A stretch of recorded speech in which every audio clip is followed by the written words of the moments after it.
La résidence du parc de Libremont a été construite en 1970 et se situe à Malzéville, dans la métropole de Nancy. C'est une résidence à l'architecture atypique, surplombant le nord de Nancy et comprenant 102 logements. Le bâtiment B fait actuellement l'objet d'une rénovation énergétique et elle fut possible grâce à la mobilisation des propriétaires. La résidence était vieillissante et on était arrivé à un stade où les infiltrations et la détérioration du bâtiment appelaient à un projet avec une vision globale, autant au niveau technique, esthétique et surtout énergétique. L'objectif du projet, c'est de partir d'un besoin technique. Nous avons finalement amené un projet architectural et nous avons incité les copropriétaires à réfléchir globalement. En termes énergétiques, ont été isolés la toiture, les façades, tous les planchers bas. Et un groupement de commandes a été mis en place pour pouvoir aussi inciter les copropriétaires à remplacer leurs menuiseries extérieures, tant fenêtres que volets, et notamment avec des vitrages en triple vitrage.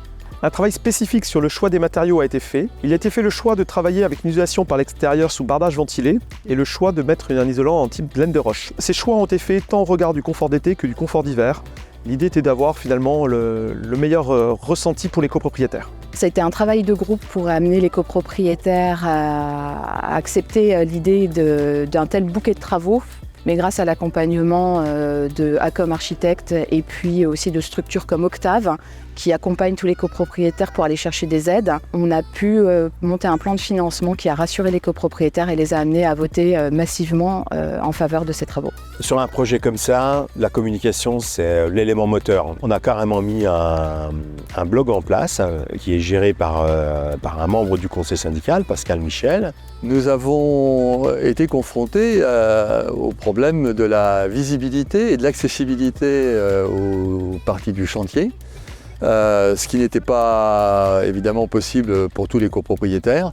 Et donc, pour leur montrer l'évolution des différentes phases, on a imaginé ce blog sur lequel nous mettons très régulièrement des informations sur l'évolution du chantier, sur les différentes phases, sur la participation des entreprises et sur la chronologie des opérations. Le principal gain aujourd'hui qu'on peut communiquer, c'est la valorisation du bien. Le fait d'être baissé donc, fait que le bâtiment est valorisé et surtout le confort de vie qu'on mesure déjà en ressenti dans beaucoup d'appartements qui étaient concernés par toutes les problématiques qu'on avait auparavant. Un projet, c'est avant tout une histoire, c'est une histoire entre personnes. Et ce projet, il a pu voir le jour justement par cette équipe qui s'est rencontrée, tant avec le syndic qu'avec les membres du conseil syndical. On a pu former une équipe solidaire, soudée et qui pouvait faire face à chaque difficulté pour pouvoir amener ce projet à bon port. Avec cette rénovation énergétique, on est vraiment gagnant à tous les étages.